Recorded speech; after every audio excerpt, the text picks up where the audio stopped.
꿈, 매일 밤 우리의 마음속에서 춤추는 그 덧없고 불가사의한 경험들. 꿈은 생생한 이미지, 기묘한 이야기, 그리고 강렬한 감정으로 우리를 사로잡습니다. 수세기 동안 인간은 이러한 밤의 여정의 의미와 목적을 이해하려고 노력해왔습니다. 고대 그리스인부터 현대 신경과학자에 이르기까지 꿈의 신비를 풀고자 하는 노력은 계속되고 있습니다.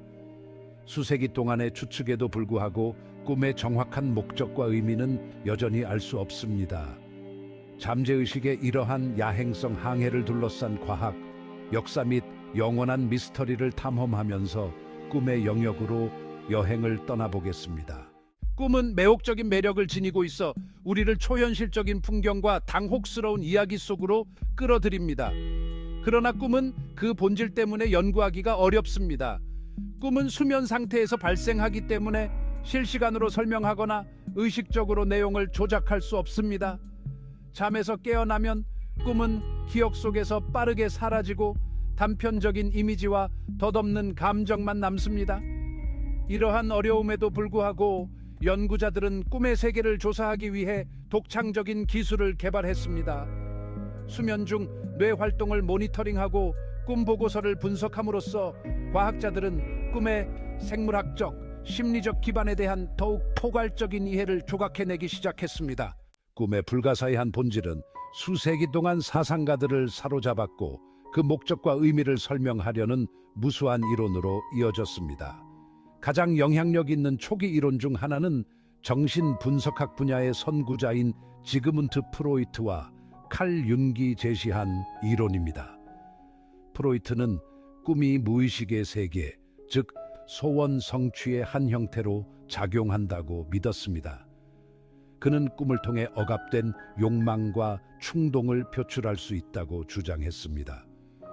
프로이트의 동시대 인물인 윤근 꿈을 의식과 무의식 사이의 소통 수단으로 보았습니다.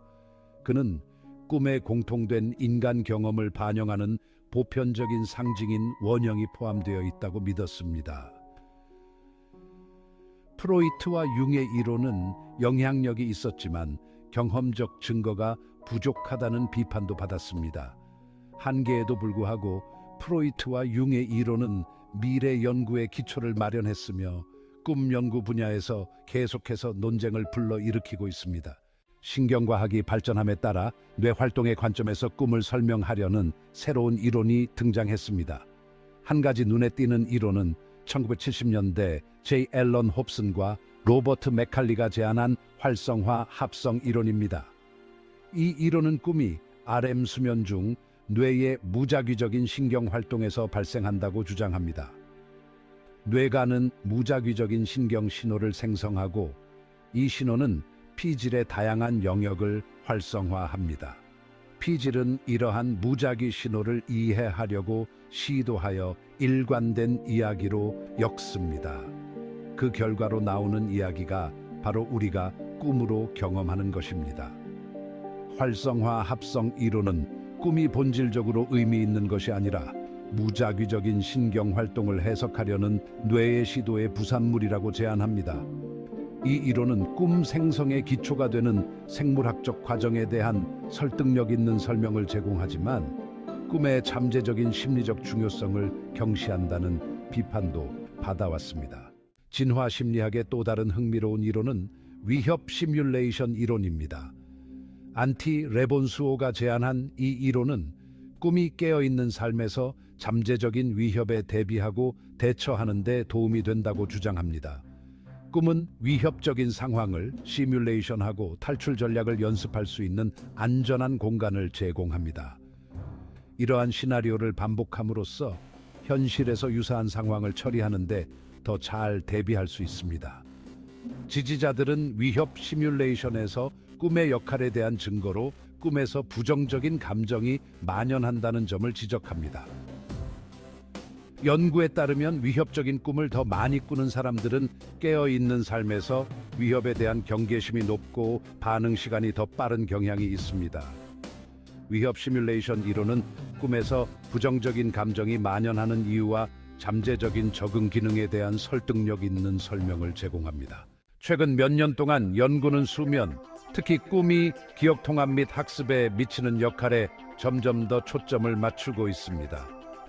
연구에 따르면 수면은 정보를 단기 기억에서 장기 기억으로 전환하는 데 중요한 역할을 합니다. REM 수면 중에 뇌는 매우 활동적이며 깨어있는 동안 습득한 기억을 재생하고 통합합니다. 이 과정은 신경 연결을 강화하고 새로운 정보를 기존 지식 네트워크에 통합합니다. 일부 연구자들은 꿈 자체가 이러한 기억 통합 과정을 반영할 수 있다고 믿습니다. 연구에 따르면 수면이 부족한 사람들은 수면을 충분히 취하는 사람들에 비해 기억 과제에서 성적이 좋지 않습니다. 꿈, 기억, 학습 사이의 연관성은 여전히 활발한 연구 분야이지만 수면과 꿈이 인지 기능에 중요하다는 증거가 점점 늘어나고 있습니다.